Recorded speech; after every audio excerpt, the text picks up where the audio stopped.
How's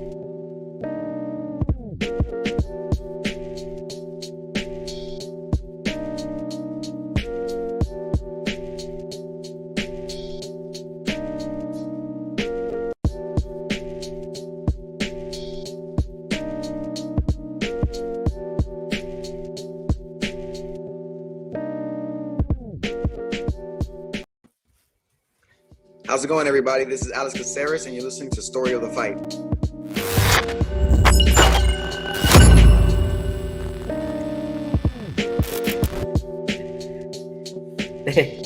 How awkward was that transition? We're like talking about life or like just like personal stuff, and then like the timer just kicks us off. Well, hello, everybody. Welcome to another week of Story of the Fight.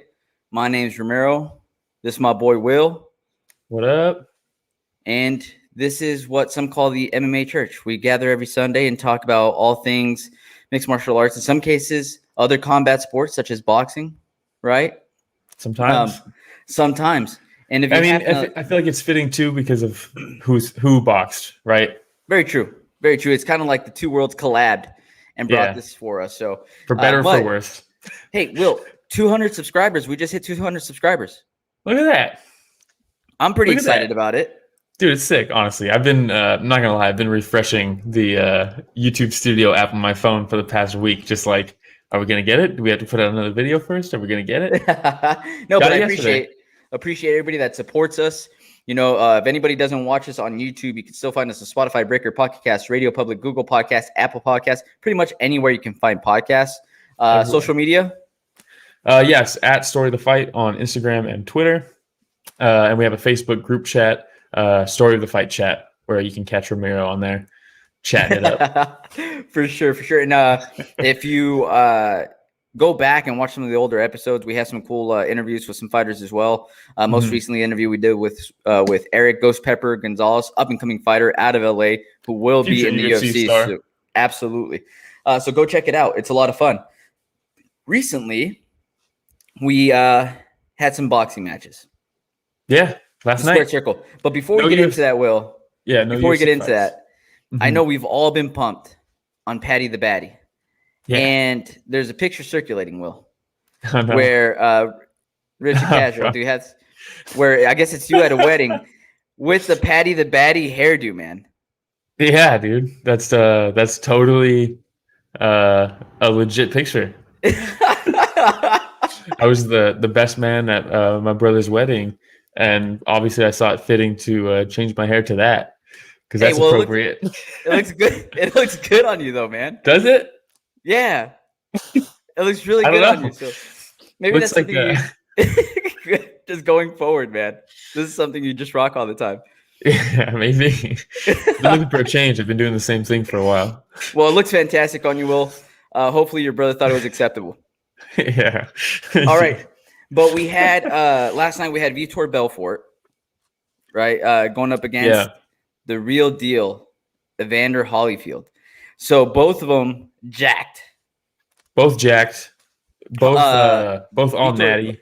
Vitor's 44, right?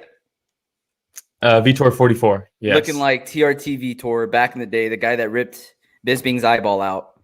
Yeah. The guy who started the Shadow Realm. For Rockhold. Look at Evander Holyfield, man. This guy must be 70. I think he was 58. Okay, well, it's close. I think 50. I mean, might as well be, right? Especially 58 after boxing a whole career at heavyweight. Well, come on. So he looks like he's in fantastic shape, man. Yeah. Fantastic shape. Now, again, totally natty. Of course. They wouldn't have it any other way. Yeah. Triller wouldn't have it. Or Triller. Whatever. Wouldn't have it any other way. Yeah, Triller wouldn't have it any other way. Now, when they were doing the weigh-ins and they were interviewing the fighters, did you feel any sort of way when you heard Evander Holyfield talking about being a boxer? No, not really. I mean, I'm used to hearing him and stuff. I at this point, I wasn't going to watch this fight until I knew the results and talked to somebody who had seen it. I wasn't going to watch it because, like, I mean, come on. Vitor was going to go out there and blast through him quick. It was just, I know, I think at a certain point, I saw Belfort was a plus 130 underdog coming into this. I should have just threw my entire life savings onto that, but For sure. because like by far the surest bet. But I was talking to people and people were like, yeah, but Holyfield, like he's like a boxer. He's got like he's got years and years of training for just boxing. Vitor's MMA fighter, blah blah blah, and they're both on steroids. So like that's listen. They could both be on steroids, but one is still 58 years old and went through a career of boxing. Yeah, you know what I mean. A lot of miles on that guy. Yeah, so many. And steroids, yeah, he can be in great shape, and nobody's saying that he isn't, right? But basically, what I didn't want to watch Holyfield get completely flatlined. I just didn't want to see that. So when I found out the results and kind of how it happened, I was like, okay, I'll take a look and see. And yeah, I mean, what the fuck? How is this thing even sanctioned? Well, I heard that there was a few states that didn't sanction it, right? Yeah, it was supposed to be in California, and they wouldn't sanction it. One of our true and faithful here, HLBK Homer, wishing a beautiful day to all the beautiful people. Well, that was a double shit show, he says. Yeah. Agree 100%.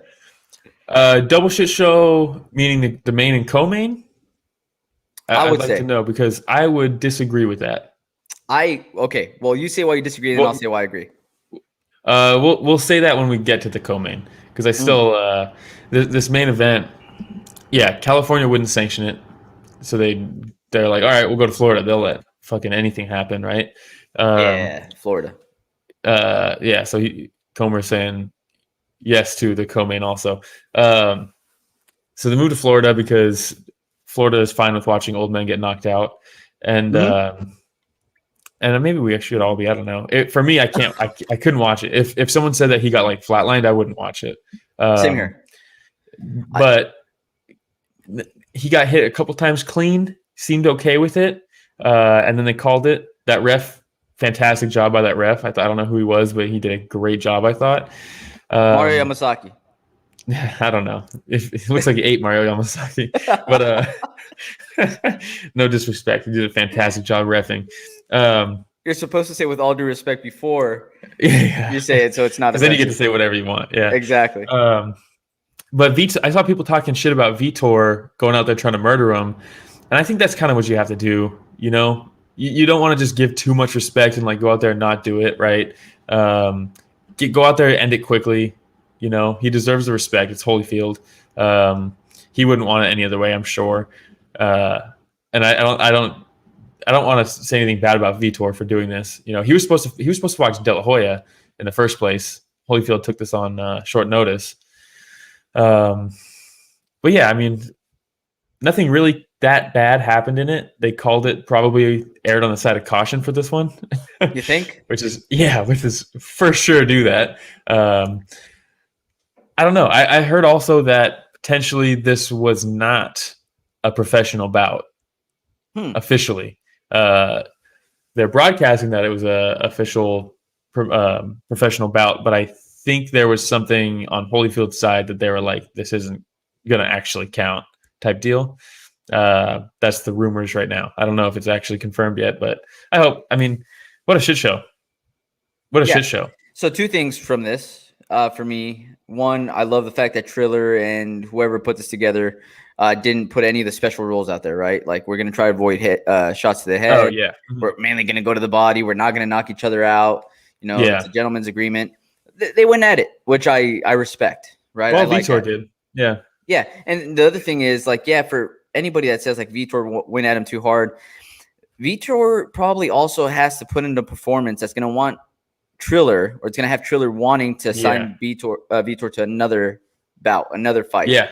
Because if you're Vitor and you're trying to right? cash in, then what are you going to do? Yeah, when the UFC wouldn't sign him, he was having trouble, I think, right? Like, there was rumors that he was going to go to one, and then that kind of. I heard Ryzen. I heard. Yeah. So yeah, he's trying to continue fighting, clearly, and clearly they're going to let him take whatever he wants to take, which I'm fine with. He's going to try to make money. Yeah. Let the man try to make money, But again, in order for him to be a draw for his next fight, like, he has to do something significant. Yeah. So good for him. I agree. I agree. Yeah, he did what he had to do, right? Like I said, Holyfield probably wouldn't want him to hold back in that. I wish it was him versus De La Hoya. I would have rather had watched that. Well, okay, let me ask you this: Vitor versus De La Hoya. Who you got? Vitor. You still got Vitor. Yeah, I don't think with age catching up to these guys, De La Hoya, And Holyfield, cocaine. obviously, and cocaine, right? I don't think they have the reaction time to deal with Vitor not being drug tested.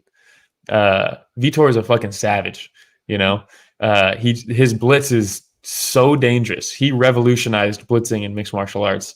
That punching, like marching combos that he would do across the whole cage, you cannot deal with him. And I think older boxers aren't going to be able to. So yeah, it's an interesting route for Vitor.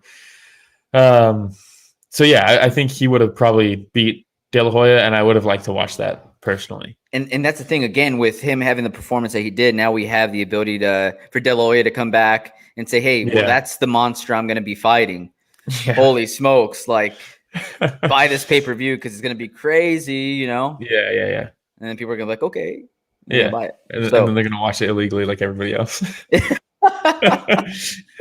honestly, I wasn't going to watch it. Wait, did you watch just the fights or did you watch the event? No, I just watched the two fights. Someone posted a clip. We can't show it, right, because of copyright shit, but definitely look up, and I'll link it to you later.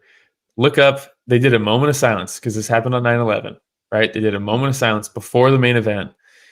And during that moment of silence, you can just hear this super drunk chick just like yelling in the background. It's silent for maybe like 4 seconds, and then all of a sudden she like yells some bullshit like drunk person shit, and everybody's trying to like keep cool, right? And she just keeps yelling. So eventually, like the whole crowd starts yelling at her, and like people booing, and it's like during the moment of silence for 9/11, it was just such a shit show.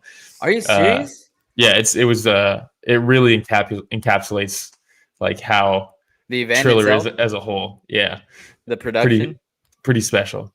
Wow, I'll link it to you after this. It's I would say that Bare Knuckle's still a few notches above Triller.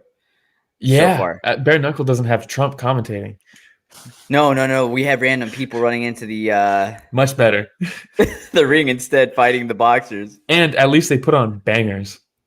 Like, say what you will about bare knuckle boxing, I get it. It's an easy target, but I would be lying if I said that I don't enjoy watching the fights. I was watching it the other night. I think I texted you and George, right? I was like, hey, look at what I'm watching right now. Again, I've subscribed, so all those pay-per-views, $5 a month, dude, and get their events. Why not? I spend $5 a month on stupid shit, you know? Yeah. And at least just don't get Starbucks for one day. Yeah, and at least with this, it's pure entertainment. Yeah. Mm-hmm. So, and I don't crash afterwards like I do with Starbucks. Yeah. Instead, I'm pumped. Yeah. All right. Anything else on that main event? No. Let's just not see Holyfield fight anymore. No, let's not. But before that, we had Anderson Silva versus Tito Ortiz. Now, if you don't mind, I'll let you know why it is that I agree with Mr. HLBK Omer. Yeah. Now, look at those shorts. Oh, dude, those are legit. Come on. Are you talking about Tito's? No. Okay. I know. No, but man. But I do like seeing the flames. You know, I'm not gonna lie. You know, old school. The Silva versus Tito Ortiz. Just that matchup itself is why I think it was a shit show too. It's just I love watching Anderson Silva. He could be doing anything. Like they could be like, hey, Anderson Silva is gonna face somebody in curling now. And I'll be like, dude, let's see how Anderson Silva does in curling. Like he's probably really good at that too. Like I'll watch anything that he wants to do. He's a legend. Yeah. But him facing Tito Ortiz specifically ended up the exact way I thought it was going to end up. He was a complete sacrificial lamb. Look at how peaceful he looks, though. Smiling. So for anybody that's just listening, there's a picture of Tito face down, eyes covered, down on the mat, and he looks like he's smiling, like he's having like a happy dream. You know, so for that split second, he's probably remembering knocking out a geriatric Chuck Liddell. Yeah. But yeah, I mean, HLBK Omer right now says Tito looks so slow. Tito has looked so slow already for his last few fights. I feel like Tito's not all there. He beat Chael. Okay, calm down. Chael, okay, there were some technicalities that Chael was confused about. Yeah. We'll talk about that later. But it's just he had no business being in the ring with Anderson Silva. So this is why it wasn't a shit show for me. And I agree with everything you said. For me, they're the same age, right? Both former champions. I like watching Anderson win. It's one of it brings me back to childhood. It's like nostalgia for me. When he fought Cesar Chavez Jr., it was like euphoria. I was so happy watching Anderson in the corner, dodging shit, slipping shit, ripping his counters. He's still one of the best at that. And now that they're boxing right, he can block punches a lot better than he can with the MMA gloves, for shoulder rolls and for just actually his guard. But man, he's so slick with his counters, and I don't like Tito. I thought it was fucked up that Tito had that fight with Chuck Liddell, the most recent one. I thought that was super fucked up. So I was happy to see him kind of get a taste of his own medicine. He missed weight. Fuck you, Anderson. It was perfect for me. I loved every second of it. I mean, that's Tito another reason why it was a shit show. Like, he comes in missing weight, and granted, he took the fight kind of on short notice too, but just adding on to my double shit show. Yeah, but I mean, for me, it'd be a shit show if it was just super sloppy. At least Anderson looked fucking technical. He looked slick. He was slipping and ripping. The shots that he landed to put him away was fucking awesome. Didn't look technical? Who's that? Tito Ortiz. Yeah, Tito looked terrible, right? But at least it was I don't know. It was fulfilling for me to watch that.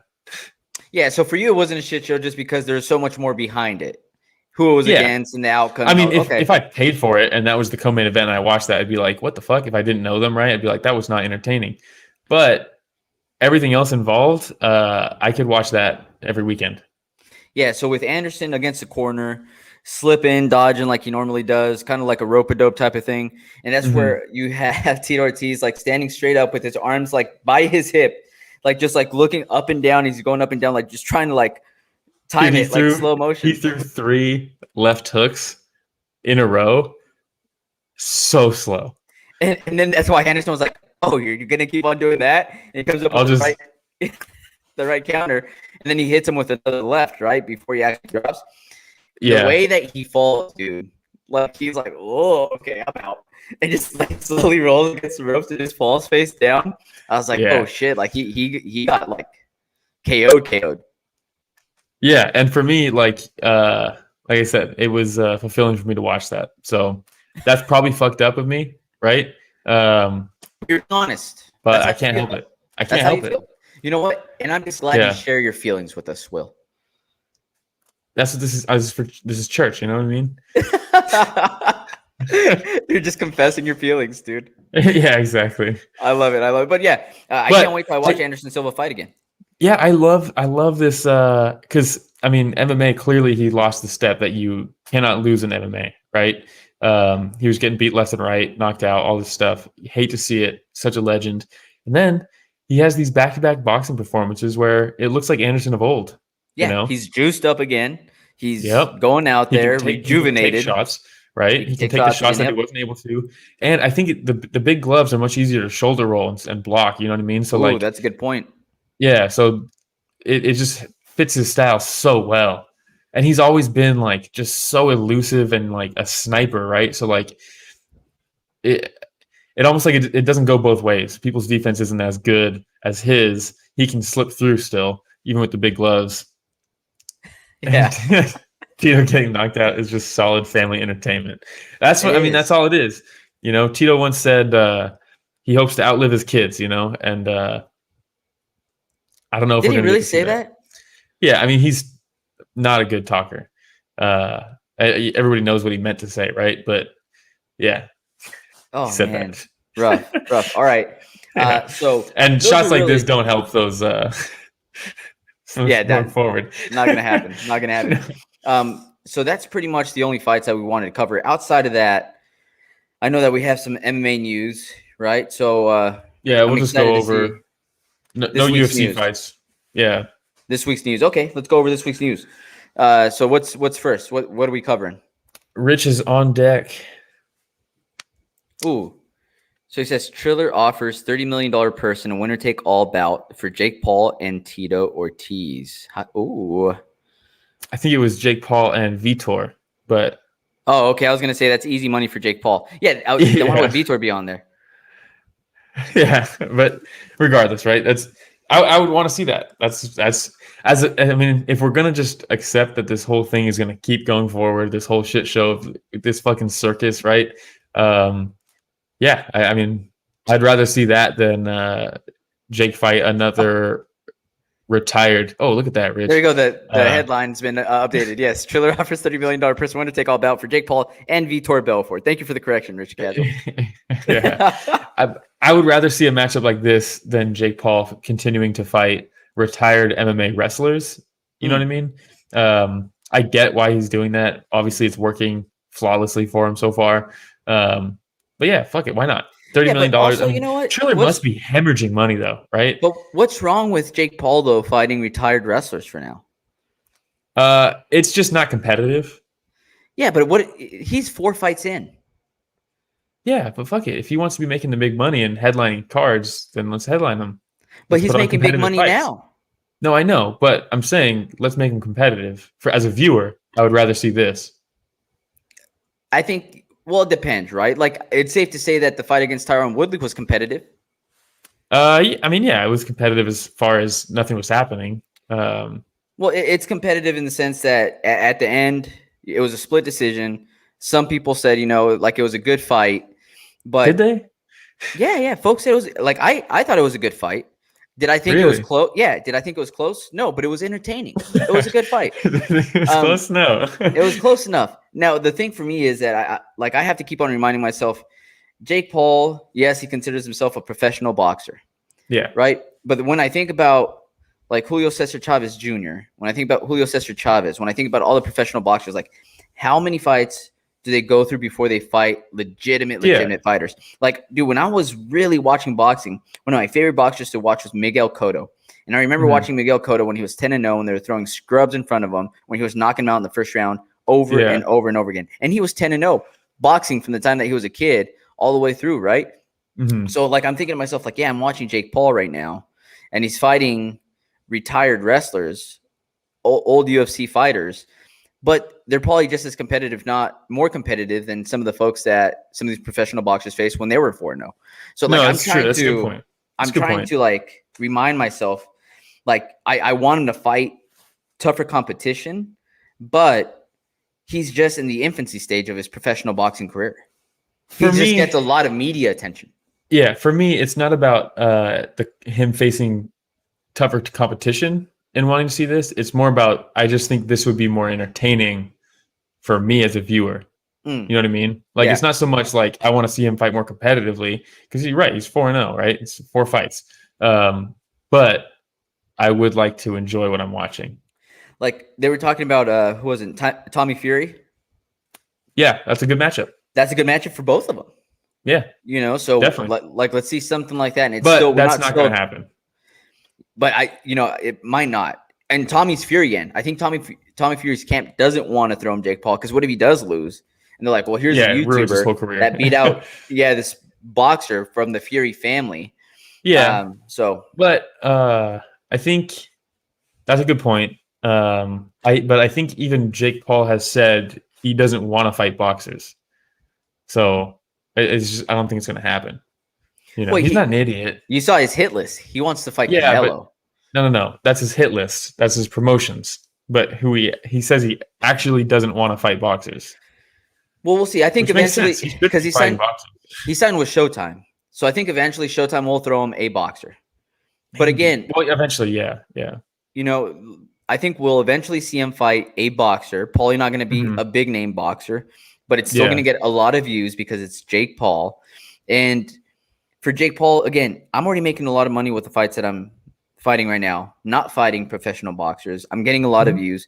Dude, his last fight against Tyron Woodley legitimately looked like a professional boxing production. Like production. It felt like it. It felt, but it felt like a big prize fight. So I was pumped. You know, I was excited to watch it. I never thought I'd be saying how I was excited to watch a Jake Paul fight. Like, seriously, like just saying that like sounds weird. Yeah, you know, but there was so much anticipation, so much buildup leading up to the fight. The production was good. So let's see how long we could ride this wave. Yeah, it's not going to be a long one, right? But it's entertaining. Everyone's shitting on it, right? But it's entertaining. That's what I want. But see, that's what I want. That's why I want to see Jake Paul versus Vitor, because that's entertaining. Are you not entertained? Yeah. Are you not entertained? Yeah. But Triller has to be hemorrhaging money, right? There's no way they can offer a $30 million purse. I don't think they're going to last this much longer. I don't know. I just don't know how they're throwing that much money with no way. Like, I mean, the guy who runs it has had like 6 bankruptcies already. Like, like the guy is like he's one of those like entrepreneurs that like just pops business to business, just cashing out and then bankrupting them and then jumping into another one. Like, hey, Michael Jordan succeeded because of all the times he failed. You know what I mean? So, hey, you'll get it, buddy. You'll get there. All right. Yeah. All right. What's the next one? Rich or casual? Throw something else out our way. Let's see what we got. All right. Dana White blames scumbag media for convincing fighters they're underpaid. Well, it's the picture's perfect. Shout out Anton. I can't even fucking read it, even with my glasses. I don't need glasses and I can't read it. Okay. Are we scumbags? It's a perfect picture, right? It's the Trump angle, right? Of just blaming the media for everything. I mean, it's finally catching up, it seems like, right? Everybody's talking about it. Partly thanks to Jake Paul. Yeah, I mean that's why I put this one after the last slide. Strategic. Yeah, it's a good segue, right? I mean, yeah, clearly Rich changed it. Yeah, and it's continuing to be talked about. Dana keeps getting mad about it. Now he's lashing out at the media. So things are moving along, at least it seems like, right? Like steps are being taken. Before he would just kind of dismiss it, not really say anything. Now at least he has comebacks for it. I mean, you saw what happened with Tom Aspinall, right? When he he broke down in tears. He got his, the most ironic thing about that is the UFC, they posted that video of him breaking down when he found out that he got the bonus. Backfired. And they're like, yeah, because I mean, I think Dana just like gets off on that, right? He's like, yeah, look at these guys, like they need this money, right? But I think he's like in his head, he's like, look at the life we're changing. Show everybody life-changing money. True. There's a little bit of that, but at the same time, Dana knows, right? What is it? 16% of the profits go to the fighters. Not good, not good. For who? WME? For the fighters. It's great for WME. I don't know how much longer it can continue though, because the UFC, if they want to continue to grow, what else grows with that is the level of scrutiny that they face. So, I don't know. I think eventually it's going to change, right? You have half the female fighters now have OnlyFans that's paying their bills. It's like, that shouldn't be necessary. You know what I mean? Yeah. It's crazy. It is. I saw Jessica Rose Clark just posted about if anybody knows anything about like healthcare, like how can she get like decent healthcare because she doesn't have any. It's like, and she's too broke to get healthcare. So like, what the fuck, man? Like that's not a minor leaguer in the MLB. These are rich and casual. How much money do G League players make? Do you know? In the NBA, it can't be a lot. Oh, they make about 80,000 to 90,000 per year. Damn, that's actually a lot. So they're in the upper. That's good. That's Yeah, that's really good. you went Minor to leaguers college, in you went to college baseball. money. And Yeah, that's minor the G leaguers in League. baseball usually get. They usually have a full-time job. That's crazy. That's actually a lot. But And I if you think look there's at the also so other, much more minor leaguers in baseball than there is G League Oh players. yeah, though. it's much bigger. Yeah, it's way Yeah. bigger. well, there's like But 20 G League teams, something like that. 20, No. 25. But Yeah, you have but there's- Oh, yeah, single the A, rosters double A, are- triple A. Yeah, and the so there's rosters are different bigger, too. levels. There's 90 teams in baseball, Yeah. But when 25 each. when you look at other sports, UFC versus MLB, guaranteed contracts, and then you mentioned the split that the fighters make. I posted in our chat. The players make 51% in the NBA compared to 49% for the owners. So Yeah. just Yeah. the division of payment is off. Well, because it's the players that we go watch. Mhm. They're the draw. Yeah, you don't go there to watch the UFC. Still thinks that we go there to watch the UFC, but it's not necessarily the case, right? It is a little bit, but I don't remember which retired fighter said they do such a good job of promoting. You look at boxing, and the big boxing poster, right, will be Earl Spence versus Pacquiao.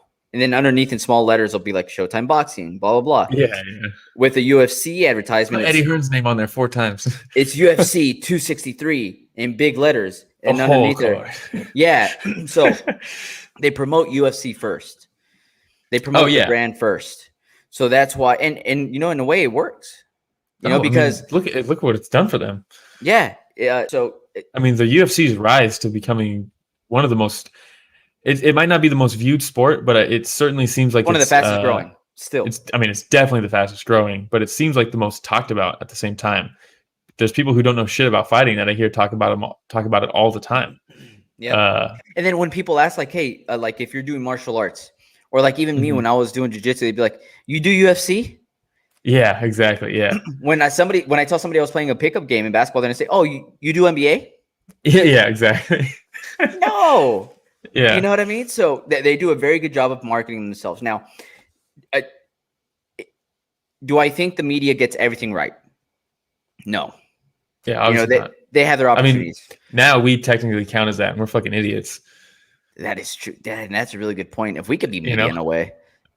I mean, that's the thing that has not grown with the UFC's growth is the media coverage of it. We still have OGs like Ariel, Karen Bryant, right? But for the most part, it's a lot of other sports media now covering it because it's popular. If we were to get media passes for some of the events, how long before you think they stop giving us passes because they realize we're idiots? Oh, instantly. And it's not just because it's not because here's the other problem with MMA media, which is hilarious because Dana's the one calling it out.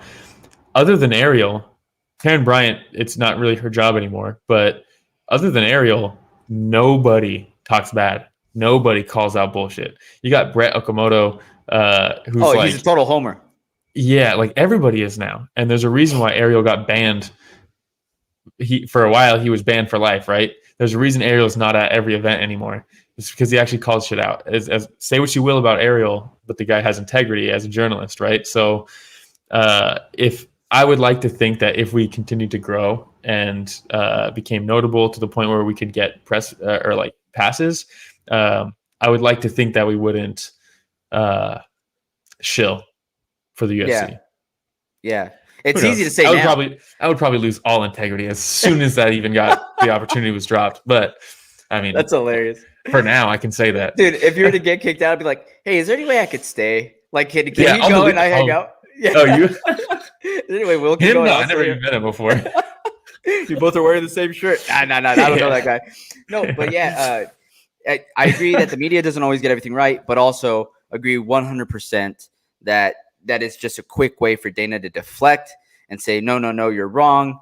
The fighters, in order for them to make more money, they have to continue winning. Look at the folks that we've made rich. Look at Conor McGregor.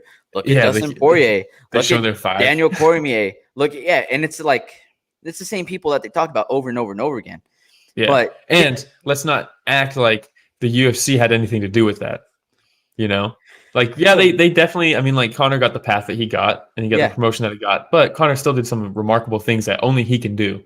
So it doesn't really cover everybody else. Also, if I'm the president of the UFC and I want the sport to continue growing and I want to continue getting the best talent we can get, I'm going to pay my fighters. You know why? Because that means that the kids that are growing up right now that are freak athletes are going to start looking into MMA, and we're going to start getting some amazing fighters. But instead, they're looking into the NFL, they're looking into the MLB, they're looking into the NBA, because they know, well, if I want to make a big payday one day, that's the route to go. I don't know. That's just my 2 cents. Yeah, it's I mean, eventually it will change. It will have to. I don't think. Do you think it'll be in our lifetime?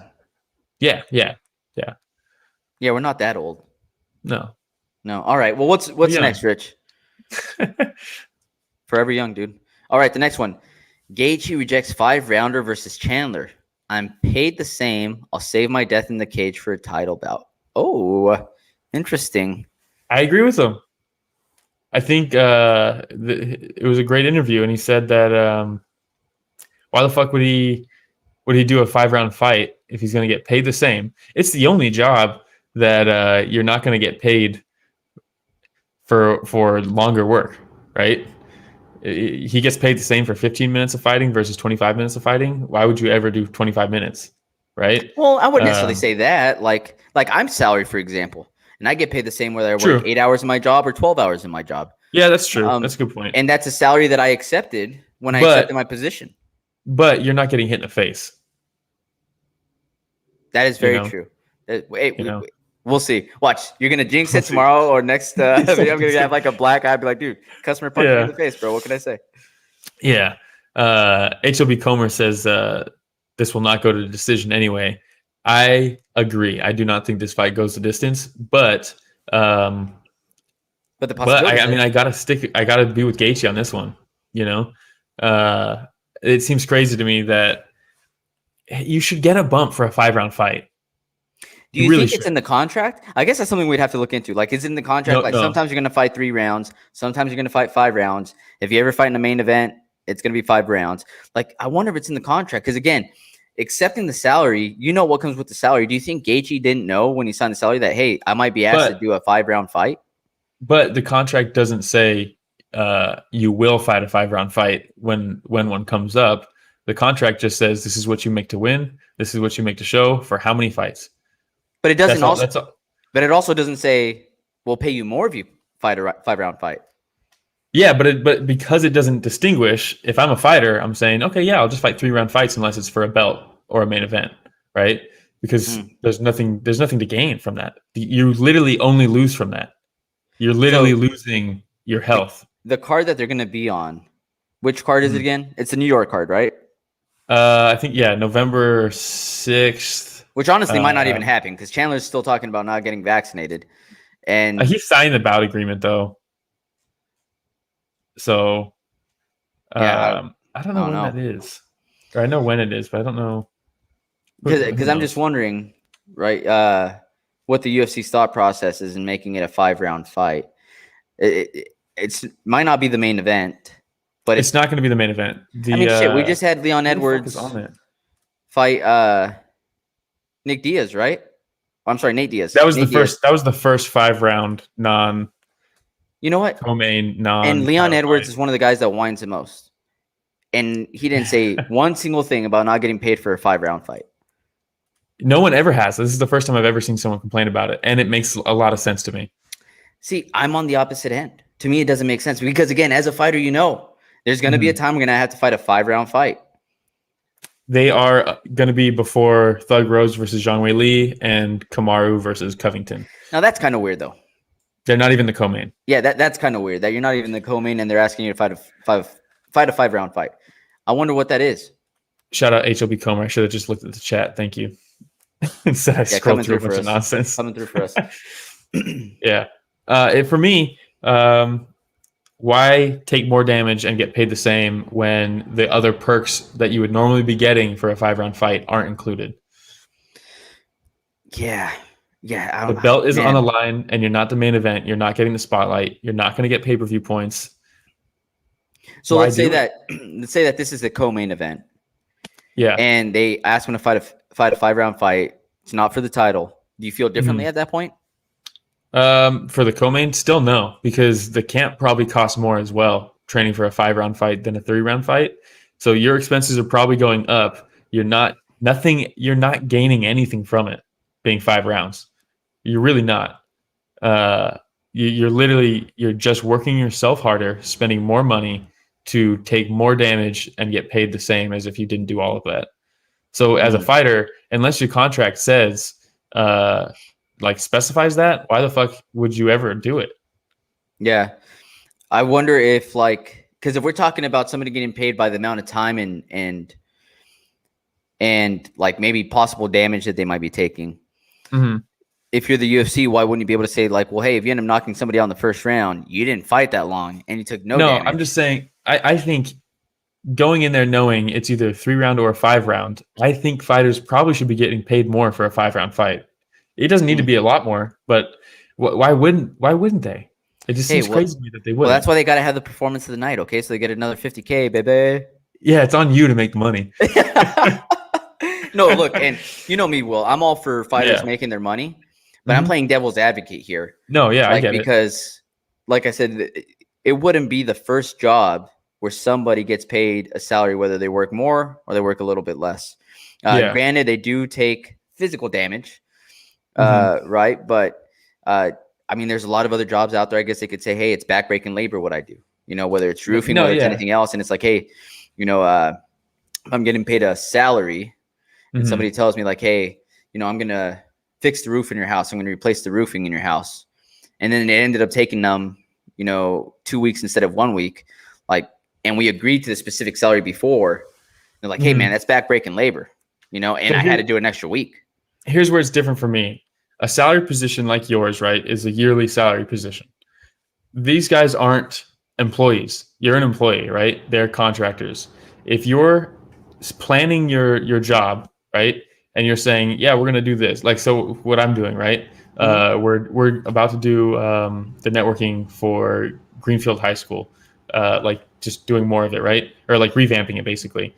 The contract that they're going to pay for us to do that work is decided upon parts and labor, right? So what equipment are we going to be using? What do we need to purchase to make it so that we can actually do the job? But then also, how long is this going to take? Because I'm an hourly employee. Yeah. So you have to take labor into account. Exactly. So if they're saying, hey, this is a 3-week job, here's what we're going to pay you. If we're saying it's a 5-week job, they're going to pay more.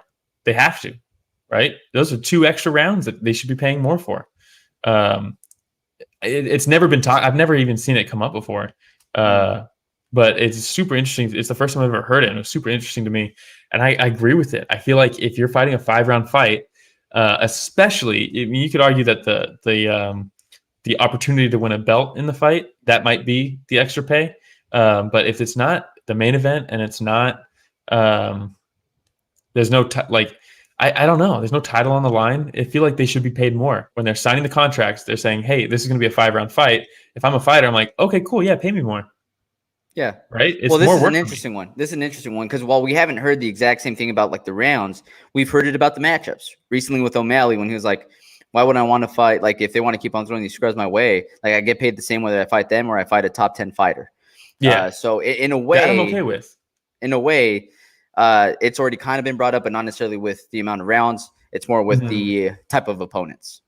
Yeah, I mean that's a little different for me just because it's just how many fights are on your contract. I would rather, before I get my big contract, because he's going to get a big contract if he keeps winning, right? Before I get my big contract, I would like to fight out this cheap contract on easy fights. Why wouldn't you, right? Makes sense business-wise. I don't know. I feel like this is probably something going forward that might get talked about more in fighter contract negotiations. Or they just replace Gaethje with somebody else, and Gaethje keeps on complaining for the next year, 2 years, saying nobody's giving me fights. I'm going to say we offered you fights, and you keep on turning them down. Dana's going to pull the whole craziest thing, man. Didn't want to fight. Yeah, and you've seen it happen before. Yeah, anytime someone brings up pay and they end up going with somebody else, he says they didn't want to fight. It's ridiculous.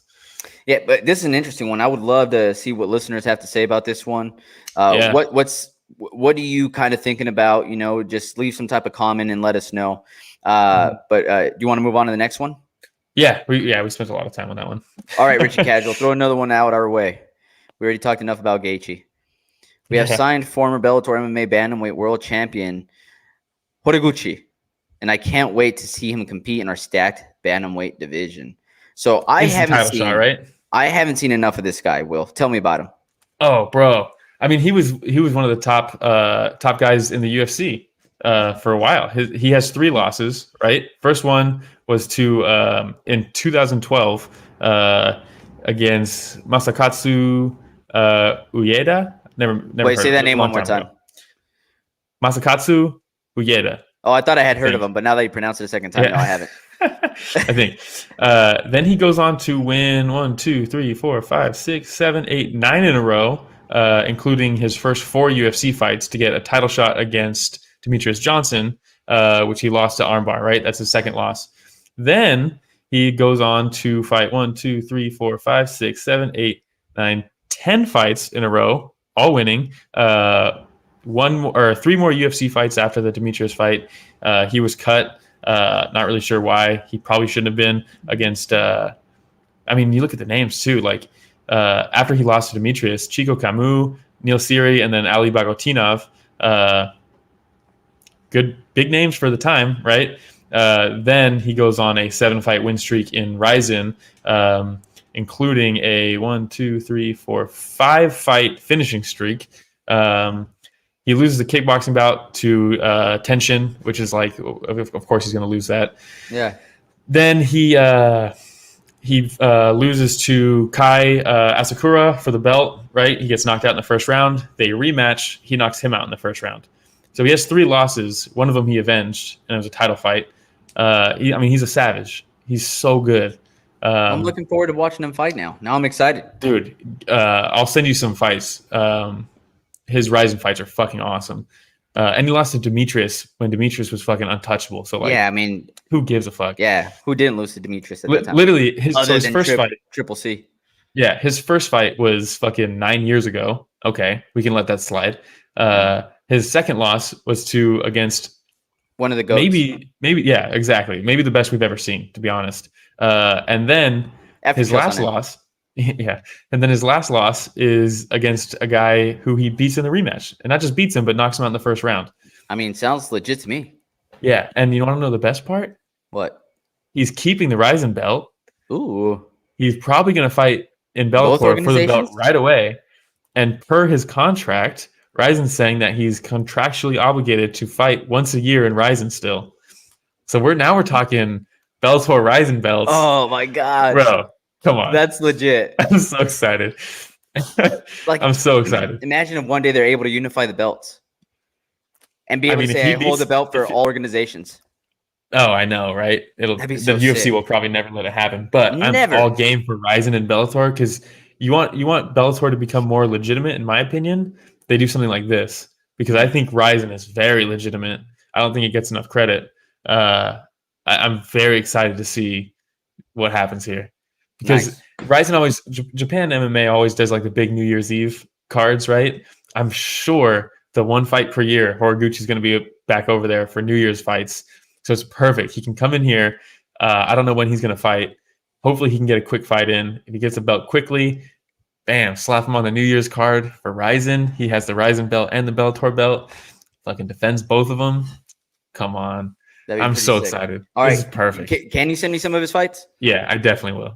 Awesome. All right. Very entertaining. What's next, Rich? What else do we have? Or was that it? Ooh, okay. UFC signs Adesanya's rival, Alex. Is it Pereira? I don't know if it's Pereira or Pereira. I feel like everybody calls him Pereira. Okay, well, we'll go with Pereira then. Alex Pereira. Yeah. So this is the one that knocked out Adesanya, right? Yeah, he has 2 wins over him. First one, I don't know if the first one was the knockout. One of them is a very close decision that I had Izzy winning, but the other one's a knockout. So are they thinking that this is kryptonite? That's right. That's what they're going to try to sell. Remember when Joe Duffy signed to the UFC, and then everyone's like, "That's the guy that beat Conor." The difference being, though, Pereira is a legit kickboxer, double champ in kickboxing. So, which is much easier to do in kickboxing, right, than MMA. But I wonder what that does mentally too for Izzy. It's got to be kind of weird. You know what I mean? It's got to be kind of weird. I think he has 2 MMA fights or just 1? Oh, I don't know. 3. 3. First round knockout, second round knockout, and a first round knockout. Okay. So, he's taking on Michailidis, Andres Michailidis, the Greek guy, for his UFC debut. Very exciting. I'm excited. This could get interesting. I don't know if they're gonna. I'm guessing they're gonna try to fast track him, right? For sure. Especially if they start talking shit to each other. You know, like let's say that he gets a quick knockout, and then he's like on the mic, and he says, "You've taken everything I've worked for, motherfucker." You know, and then Izzy comes and like, "Dude, let's do it. I'm a different fighter. I'm a different fighter." Yeah, and he starts dancing, and then it's like, "Oh, dude, this would be awesome." I'm excited. Yeah, very excited. I'm getting pumped just thinking about it. I know. Yeah, it's exciting. Yeah, I'm such an MMA degenerate. Like this is what gets me so excited. Do we see him fight a wrestler before? If I'm the UFC, no. If he keeps winning, yeah, right. If I'm the UFC, no. Yeah, no. I would throw out every single person that's just gonna fight like standing. You know who they do not give this guy at any point? Derek Brunson. Oh yeah. Keep him away from Derek Brunson. Hey, for real, this guy might get a shot at the title before Derek Brunson, though. Yeah, he probably will. But Derek Brunson has cashed in on being the underdog in his last 4 fights. Good for him. Good for him, man. Good for him. Yeah. Yeah, very very cool to see. He seems like a good dude. He does. Which is why they're never going to give him this fight. Absolutely not. All right, because that has upset written all over it. Rich the Casual. What else do we have? Let's keep it rolling. Nasrat Hakparas' mother has passed away. Yeah, dude. What? Yeah, she. I think she was battling cancer, right? Oh no. Yeah, she passed away, and he's fighting in a couple weeks. So it's going to be interesting. He's fighting Dan Hooker in a couple weeks. Man, well, our condolences. Yeah. Nasrat Hakparas' mother, and his family, man. That's always tough, and for him to then go in later on and fight in the next couple weeks, like that's tough. That's tough. And these guys are fighters, man. A lot of times they have stuff going on like this at home with their families, and you find out afterwards, maybe in the post fight press conference or the post fight interview. Yeah, man, there's just a next level mental toughness that we see from of these fighters when we find out what it is that they're going through, during camp, and man, that's just tough, man. So that's super rough. hard. And it sucks because, man, that's a fight that I'm still really looking forward to it. But like, fuck, dude, I hate watching fights where like you just don't want to see someone lose so bad, Yeah. And it's got to put Hooker in a weird position too. Like, how do you think Overeem felt when he had to fight Walt Harris? Probably not good. Probably not. He said it himself. Yeah. He said it himself. It was tough. Yeah. So, all right, man. Well, way to bring it down, Richard Casual, with that last news. Yeah. Come on, man. Come on, man. All right. What else? I didn't put that one in there. What's on deck? Okay, here we go. Now, from that to something pretty crazy. Arrested for domestic violence, we have Jason Mayhem Miller held on bail for felony assault. The spiral down continues, man. Yeah. It's tough. I enjoyed watching Mayhem Miller in Bully Beatdown. I loved it. His MTV. Fight with GSP was, I mean, dude, he had a good he's career. The bully. Yeah. How it's the sad, tables man. have turned. It's sad. It is. Teddy Atlas was talking about after the Holyfield fight how they need to be taking like 2% off every event and using it as like a pension for retired fighters. And it's something that we continue to see now with MMA as the sport continues its life, right? It was so new that we didn't get retired fighters for a long time, right? And it was like, man, how are some of these guys going to be in a few years? No one really knew. Boxing, we're finding out now. Yeah, boxing, we had decades, right? We have this story. We have like the Diego Sanchez whole journey. We had the Stephan Bonner is not doing great right tough now. Times right now too. It's tough, man. It's super tough. And I think especially the early guys, a lot of them, you kind of had to be a little crazy to do that, right? The money wasn't there. it's not a lot of options. That's probably why he ended up in the sport. And we're seeing kind of like what that looks like as time goes on, and it sucks, man. Best wishes to Jason Mayhem Miller. Dude, his season of tough with Bisbing, one of the better ones too. Beautiful. One of the better ones too. I would come home from baseball practice. It was in high school. I'd come home from baseball practice, the big old like fat wet burrito from Donya's in San Juan Bautista. Shout out Donya's. And I would look forward to it Donya's. every Thursday, dude. It was either Wednesday or Thursday. I was so excited to go home, eat that burrito after baseball practice, watch that episode of Ultimate Fighter. It's like a ritual. It was so fucking good, man. When Bisping fell off the table after they played ping pong or some shit, right? Oh my god! And he was like gloating because he beat him. I remember that. He's on the table and he fucking falls on his ass off the table, and Mayhem laughs that specific laugh where you're laughing so hard because you're so happy that something bad happened to somebody that you absolutely hate.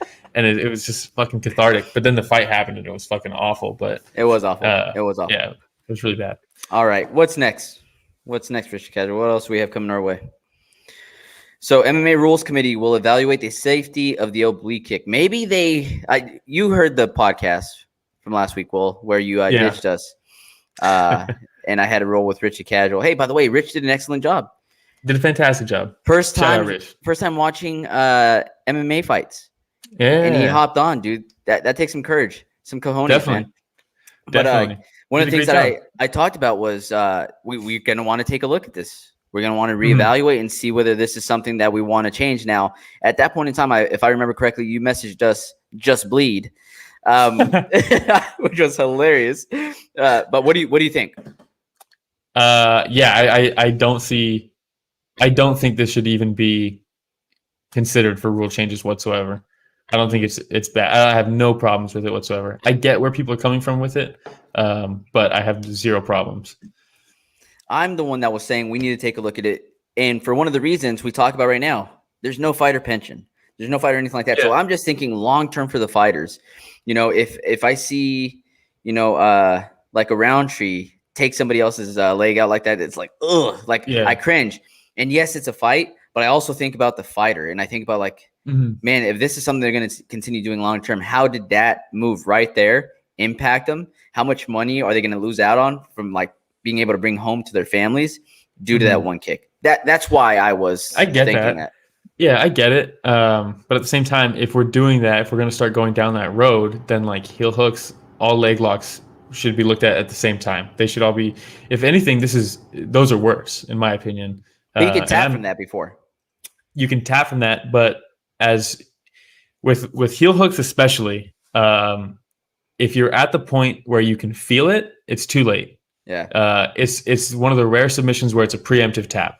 Arm bars, they'll hurt like hell before there's any damage done, and you tap. Heel hooks, if you're tapping due to pain, it's too late. Yeah. So you have to give up before you feel like you're done to tap to a heel hook the wrong way. Yeah, or the right dicey. Way. This one's dicey for me, man. For me, oblique kicks are very easy to counter, and we've seen it be countered numerous times. Look at Adesanya. I mean, he counters it beautifully. It's not like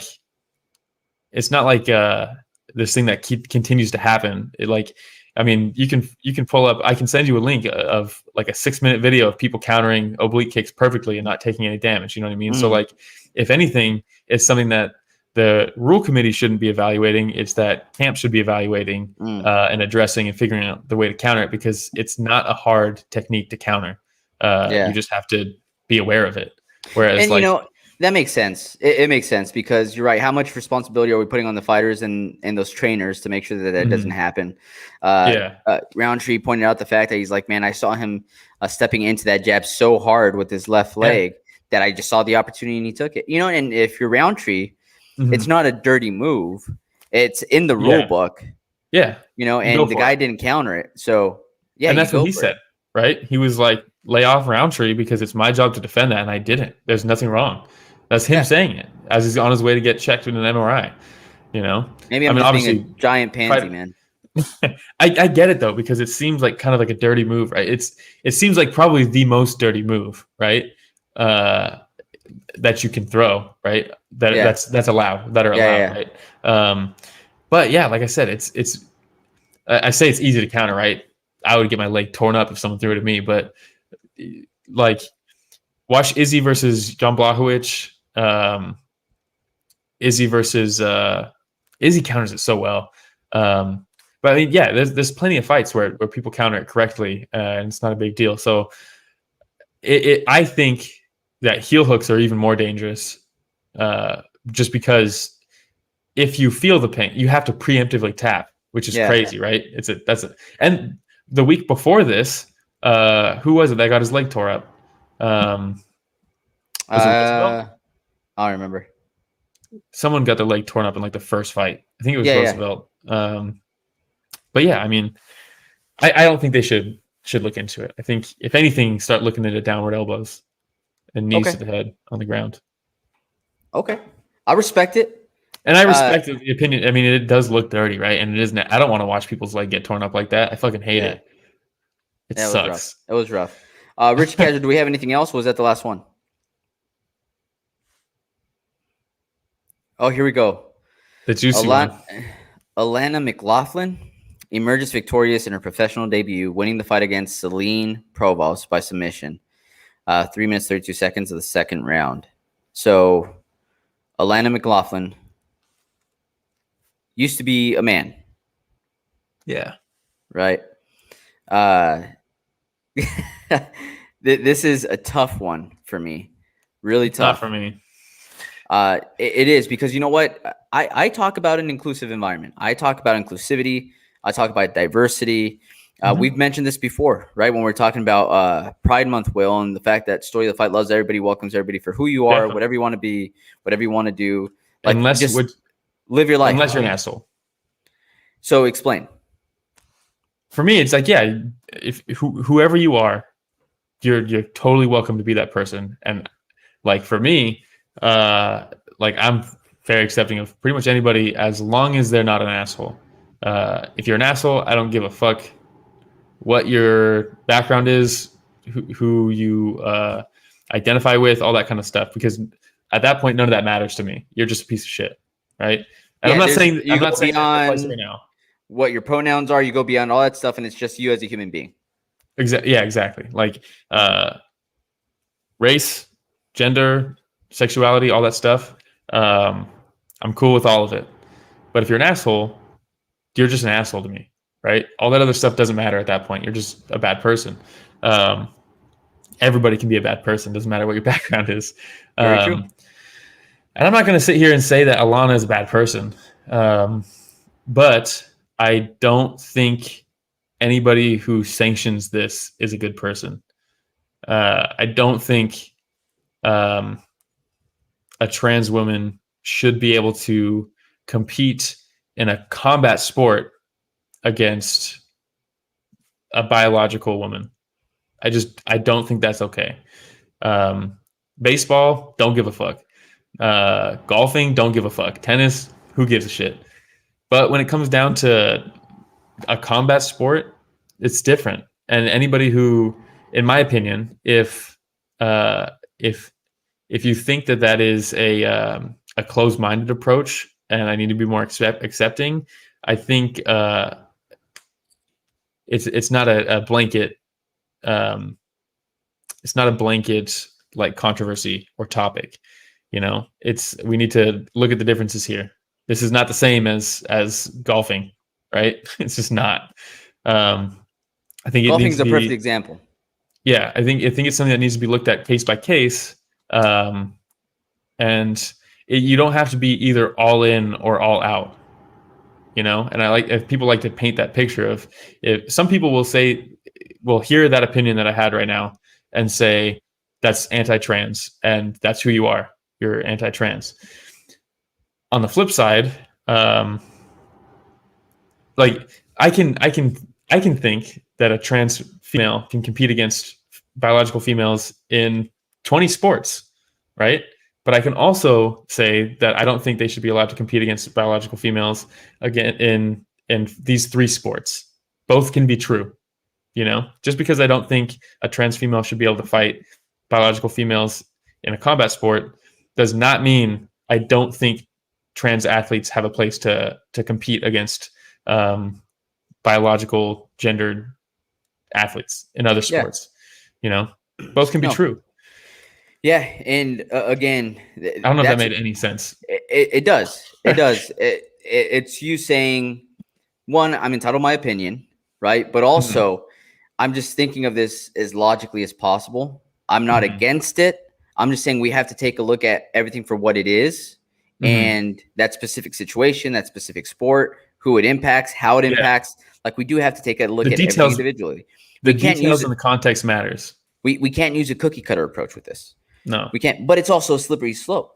And the way that I think of it is, let's say that my daughter's been training for track and field her entire life.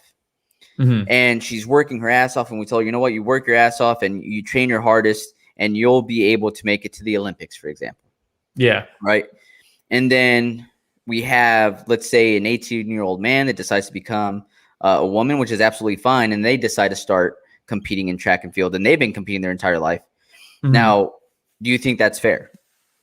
So that's what I'm saying. It's a slippery slope. So I don't think that's fair, but also life isn't fair. And if we're going to try to say that all sports have been fair forever, it's not true, right? In a combat sport, though, we need to be a little bit more careful about what is fair and what isn't. It matters a little bit more, right? That's why there's weight classes, you know? That's where we need to, like, I don't know, man.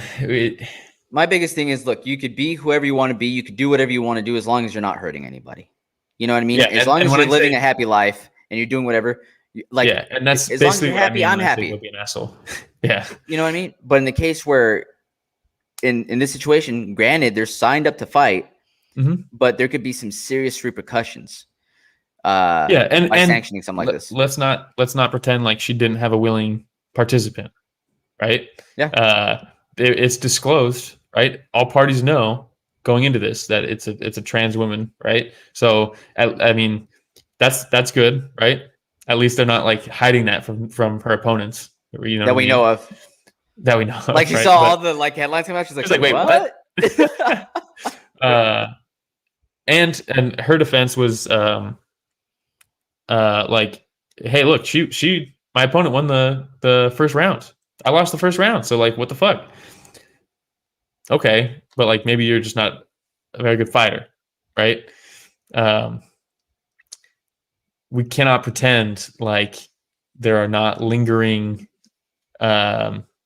advantages that you would have after transitioning. You know what I mean? Like, we cannot pretend like that doesn't exist. Anybody who pretends like that doesn't exist for the sake of being inclusive, you know, think about it more. Agreed. And I don't want to come off like I'm anti-trans, because I'm definitely not. You know, I just. Isn't it crazy though? Just like how bad cancel culture is, to a point where like we have to continue. Cancel though. No. I mean, we haven't even really got started, but I'm just saying, like, no. But think about it, because we live in a world right now where everybody gets offended so easily. How many times have you had to repeat that you're not transphobic? How many times have I had to say right now? You know, and the thing is that we're not. Obviously, we're not. But we're just spitting out facts, opinions. I mean, that's the only time I've ever said it my entire life, to be honest. I'm just saying right now, while we're talking about this. Yeah. During this episode, we've had to mention it a few times already, just so that people don't get offended in a way. But I mean, it's just what we think. Yeah, and if you disagree with us, tell us, because and subscribe. And follow us on Spotify, Breaker, Podcast, Bigger Public, Google Podcasts, Apple Podcasts, wherever podcasts are found. Yeah, I'm not above. Like, I don't think my opinions are all correct. You know what I mean? And I'm very open and like intrigued by learning things that are going to make me change my opinions on things, not just fighting, but just in life. You know what I mean? Like, I don't know, if I'm wrong about something, I'd like someone to, or if someone just thinks that I'm wrong about something, I'd like for them to plead their case so that I can maybe even change my opinion. You know what I mean? Yeah, I don't know. I want to grow. Same. So, like, honestly, if you disagree with something, just tell us. I just love everybody, bro. Until you give me a reason not to like you, You know what I mean? That's what I mean. I'm cool Like- with everybody. Just don't be an asshole. Yeah, just don't be an asshole. But other than that, like Yeah. I just love everybody. Yeah, who gives Maybe- a fuck about like anything? You know what I mean? Just live your best life, man. Just live your best life. Be a cool person. Shout out HLB Comer Matrix trailer. I'm not gonna watch it because I'm way too hyped, and I'd like to watch that movie with no. I just want to see it fresh, completely. With not having seen any spoilers from the trailer or anything. Exactly, because like he said, it's the fucking Matrix. You know what I mean? Like I just want to see more Matrix. That's awesome. That's awesome. All Yeah. right. Well, who do we have fighting next week? Man, what a touchy fucking episode What? we just did. Yeah, I know. But you know what? Again, we're just talking about our opinions, man. That's all it is. Yeah. You know, so if people want to listen, they can listen. All right. Yeah. We have a UFC Fight Night coming up September Yeah. 18th. Anthony Smith, Ryan Spann. We Great alluded to this. We touched on this a little bit last week with Richard Casual. Good fight. Not sure Anthony Smith will ever be making another run for the title, but still a lot of fun fights available from the top 10. That's a fun one. Devin Clark versus Puchalaba. Ooh. Great comment. Kutalaba. Yeah. Your girl She's fun. Lipsky's fighting again. I'm in love. Yeah. The biggest fight for me, though, the best one on the whole card, Christos Giagos versus Arman Tsarukyan. Tsarukyan is a future contender. I cannot wait to see him fight again. I feel like it's been forever. I cannot wait to see that fight. You got Joaquin Buckley on there versus Arroyo. Fun fight. Yep. We got slow Mike Rodriguez fighting. Mike Rodriguez. Yeah, he's great. We have Rocky. What else is on here? Raquel Pennington. Yeah, she's on there versus Kyanzad. Impa Kasangane versus Carlson Harris. Kasangane, I think, had a major setback with that knockout, but fuck, Yeah, I'm he was still viral. so high on him. Yeah, on the wrong end of it, right? But Yeah. But man, I think he's this so a nice little talented. bounce back fight for him, though. Definitely. Yeah, definitely. I think he has a lot of promise. So I'm excited to see him fight again. Yeah, fun card. Jim Miller just pulled out. I think today or yesterday. That sucks. Well, that's all I got. Will, do you have anything else? No. Well, hopefully A little bit of a long episode. Hopefully, we help fill that MMA void for anybody that's listening this week. Of course, like we said before, if you like any of our content, please follow, like, subscribe, hit the little notification bell so you get notified whenever we're going to go live. And thanks again to HLBK Omer for joining us. Always in here. I love it. And commenting and helping us out throughout the episode. But yeah, Spotify, Breaker, Pocket Cast, Radio Public, Google Podcasts, Apple Podcasts, wherever podcasts are found. Just subscribe. Thanks for 200. Got 200 subs. 200 subs. All right, everybody. Thanks for the 200, and thanks for listening this week of Story of the Fight.